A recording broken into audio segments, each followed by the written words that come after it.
નમસ્કાર વિદ્યાર્થી મિત્રો, આપણે ધોરણ 12 ની અંદર ચેપ્ટર છે એ જોવાનું છે. તો ચેપ્ટર 1 વિદ્યુત ક્ષેત્ર અને વિદ્યુત ભાર અને ક્ષેત્ર, ઓકે, જેમાં આપણે જોઈશું ઉદાહરણ નંબર 1.6. આકૃતિમાં ક્યુ અને -q એવા ત્રણ વિદ્યુત ભારોને એક સમબાજુ ત્રિકોણના શિરોબિંદુઓ પર મૂકવામાં આવેલા છે. ઓકે, આ ત્રણેય વિદ્યુત ભારો જે મૂકવામાં આવે ત્યારે તેના પર વિદ્યુત બળ લાગતું હોય તો એ દરેક વિદ્યુત ભાર પર લાગતું વિદ્યુત બળ શોધવાનું છે. તો આપણે અહીં આકૃતિમાં એક સમબાજુનો મતલબ થાય એની ત્રણેય બાજુઓ સરખી હોય, AB, BC અને CA. એટલે આપણે ધારી લઈએ કે ધારો કે ત્રિકોણ ABC માં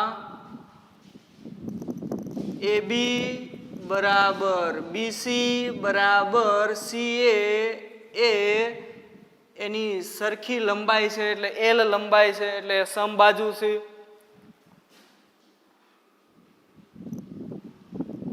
ABC માં AB BC CA કેટલું છે? L લંબાઈ ધરાવે છે એવું આપણે ધારી લીધું. એટલે આની લંબાઈ છે L L L, એટલે સમબાજુ ત્રિકોણ થઈ ગયો.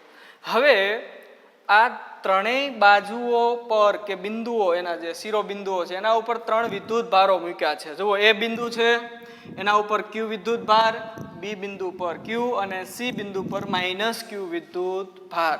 તો મિત્રો આપણે જોઈએ કે અહીં કયા કયા બળો લાગે. તો કે સૌથી પહેલા આપણે જોઈએ, ખાસ ધ્યાન આપશો કે એ બિંદુ પર એક વિદ્યુત ભાર Q છે, એના ઉપર કોણ કોણ બળ લગાડે? તો કે B બિંદુ પરનો વિદ્યુત ભાર બળ લગાડે.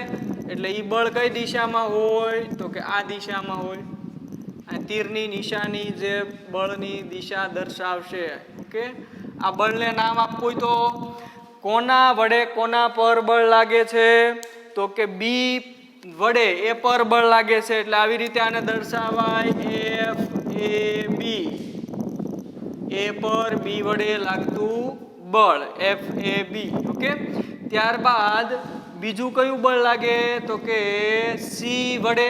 પણ યાદ રાખો કે અહીં ઋણ વિદ્યુત ભાર છે, એટલે ઈ બળ છે એ કઈ દિશામાં હશે? આ દિશામાં હશે. એટલે આ બળને કહેવાય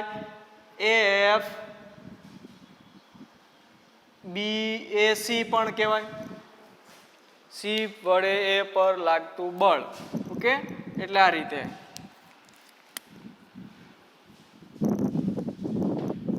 તો આપણે બે બળો વાત કર્યા. તો આ બેયનું જે પરિણામી બળ હશે એ હંમેશા એની વચ્ચે કંઈક આવી રીતે આવેલું છે, અને એ હંમેશા FA જેને કહીએ. ઓકે, એવી જ રીતે B બિંદુ પર કેટલા બળો લાગશે? તો કે આવી રીતે બળ લાગશે. એ વિદ્યુત ભાર છે, એ બિંદુ પરનો જે વિદ્યુત ભાર છે ઈ અહીંયા બળ લગાડે તો એ બળની દિશા આમ હોય, જેને આપણે નામ આપવું હોય તો આવી રીતે અપાય FB પર A વડે લાગતું બળ, એટલે FBA. બીજું જે બળ લાગે છે એ બળ આ દિશામાં લાગતું હોય મિત્રો. આ બળને કહેવાય FBC. અને આ બેયનો પરિણામી જે બળ હશે એ મિત્રો આ દિશામાં લાગશે, FB. એવી જ રીતે C બિંદુ પર એક વિદ્યુત ભાર છે -Q. આ -Q વિદ્યુત ભાર પર બે બળો લાગે છે. કયા કયા જોઈએ? એક બળ આ દિશામાં, એટલે આ બંને બળો કયા કયા આને તરીકે ઓળખાય તો કે આ માઇનસ ક્યુ વિદ્યુત ભાર પર બી વડે લાગતું બળ એટલે લખાય એફ સી બી. આ જે એ પર રહેલા વિદ્યુત ભાર વડે માઇનસ ક્યુ વિદ્યુત ભાર પર લાગતું બળ તો કે એફ સી એ, અને બેયનું પરિણામી સદિશ જે બળ હશે એ નીચે તરફ હશે આમ, જેને એફ સી કહેવાય. તો મિત્રો આપણે કુલ જે બળ છે એ કયા કયા છે તો કે એફ એ શોધવાનું છે, બીજું એફ બી શોધવાનું છે, અને ત્રીજું એફ સી શોધવાનું છે. તો આપણે જોઈએ કે એફ એ, એફ બી અને એફ સી કેવી રીતે શોધાય. તો આપણે સદિશોના સરવાળા ભણ્યા. ઓકે મિત્રો, સદિશોના સરવાળામાં સમાંતર બાજુ ચતુષ્કોણ ની રીતથી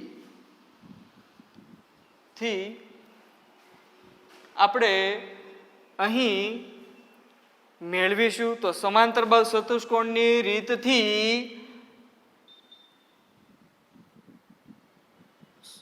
બળ, વિદ્યુત બળ અથવા તો આ બંનેનો પરિણામી સદિશ, આ બંનેનો પરિણામી સદિશ અને આ બંનેનો પરિણામી સદિશ એફસી સમાંતર બાજુ ચતુષ્કોણની રીતથી મેળવતા. તો આપણે જોઈએ સૌપ્રથમ એ બિંદુ પર જે વિદ્યુત ભાર છે કે એ પર રહેલા ક્યુ પર બી તથા સી પરના વિદ્યુત ભારો વડે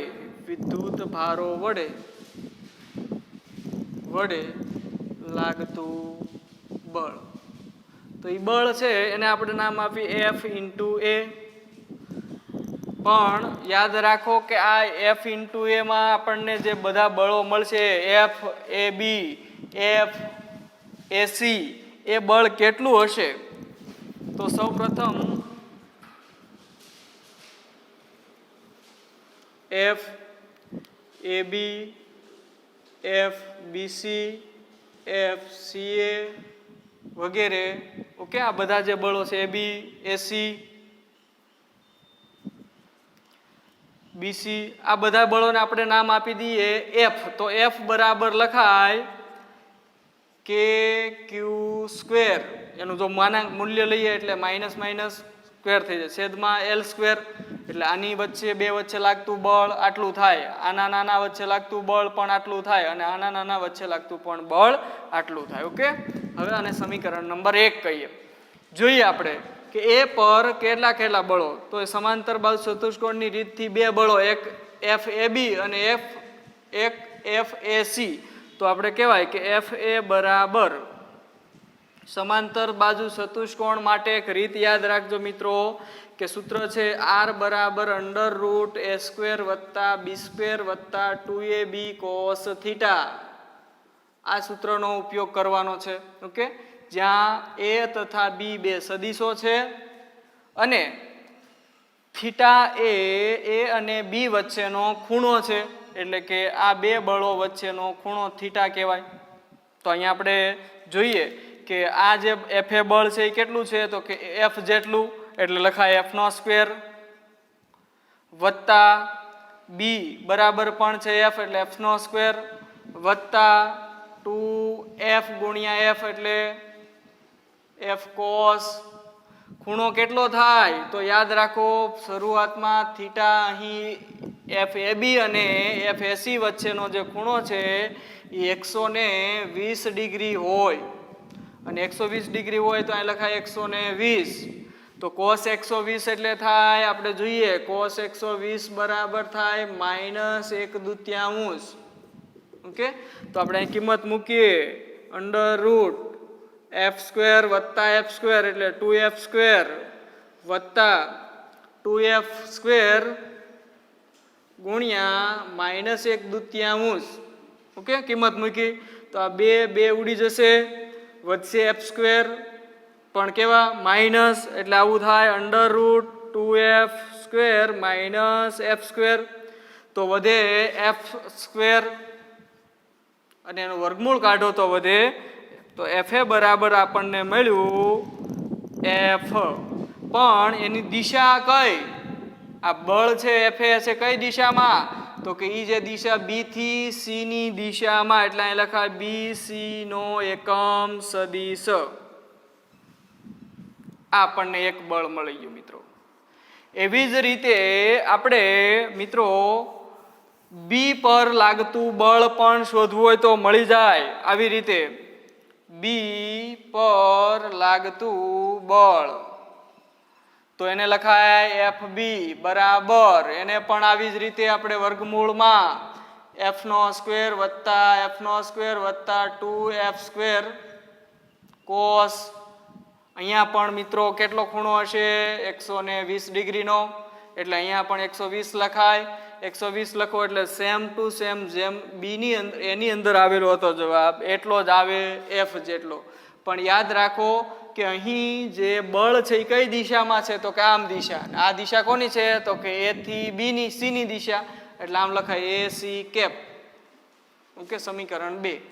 હવે સી બિંદુ પર -q વિદ્યુત ભાર રહેલો છે, એના પર લાગતું બળ, એટલે અહીં લખાય કે સી પર ના વિદ્યુત ભાર પર લાગતું બળ. આ બળને આપણે FC વડે દર્શાવીએ તો FC સદિશ બરાબર √ ઓકે, આ જે બળ છે એને આપણે નામ આપ્યું F, એટલે f² વત્તા અહીંયા પણ આવશે f², પણ ખાસ અહીંયા ધ્યાન રાખવાનું એ કે આ f² જ્યારે થશે ત્યારે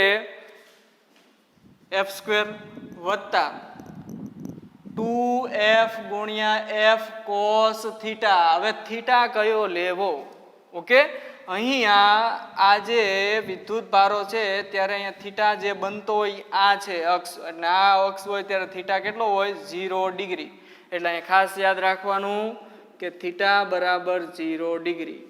જો આને આપણે આવી રીતે છે, ઓકે, એને જો આમ ફેરવી નાખીએ તો આ કઈ અક્ષ થઈ ગઈ, x અક્ષ થઈ ગઈ, અને x અક્ષ હોય તો x અક્ષ સાથે FC સદિશ આવી ગયો, અને તેથી થીટા કેટલો થઈ ગયો 0 ડિગ્રી, એટલે આપણે 0 લઈ લઈએ તો આવું થાય કે FC બરાબર √ f² વત્તા f² એટલે 2f² વત્તા 2f² cos 0 ની કિંમત તમને બધાને ખ્યાલ છે કેટલી થાય, તો કે 1 થાય, એટલે 2f² થાય. તો આનો તમે જો સાદુરૂપ આપો તો 2f² અને cos 0 ની કિંમત 0 1 મૂકીએ તો 2f² થશે, એટલે અહીંયા આપણું જે સાદુરૂપ આવશે એ √4f² થાય, અને તેથી 2f કહેવાય આને. અને એ જે દિશા દર્શાવે એ કઈ દિશામાં હોય, તો કે નીચેની દિશા, એટલે એનો એકમ સદિશ વડે n કેરેટ વડે પણ દર્શાવી શકાય. ઓકે, જો આની અંદર કોઈ ફેરફાર હોય તો તમે એમાં વધારે ચેન્જીસ કરી શકો મિત્રો. તો આપણે આ રીતે એ સદિશનું મેળવું કહેવાય. બીજું, જો આમાં કિંમત તમને મૂકવાની કે તો કેવી રીતે મૂકવી, તો ખાસ કરીને અહીંયા આપણે જોઈએ કે cos 0 ની કિંમત અને બધાને આ રીતે આપણને મળશે FC.